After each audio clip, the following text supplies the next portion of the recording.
खुदावंद के जिंदा कलाम में से पढ़ेंगे ज़बूर पहली किताब पहला बाब।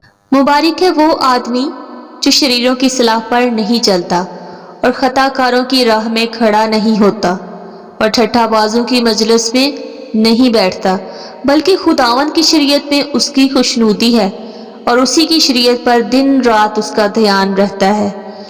वो उस दरख्त की मानिंद होगा जो पानी की नदियों के पास लगाया गया, जो अपने वक्त पर फलता है और जिसका पत्ता भी नहीं मुरझाता।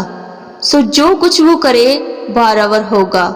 शरीर ऐसे नहीं बल्कि वो भूसे की मानिंद हैं जिसे हवा उड़ा ले जाती है।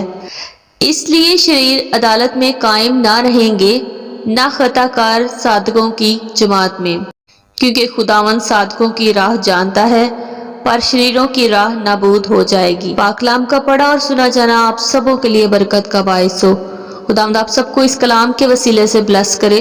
आप लोगों से रिक्वेस्ट है कि चैनल को ज़्यादा से ज़्यादा शेयर करें ताकि खुदावंद का कलाम दुनिया के कोने कोने तक पहुंच सके। खुदावंद आप सबको ब्लेस करे। आमीन।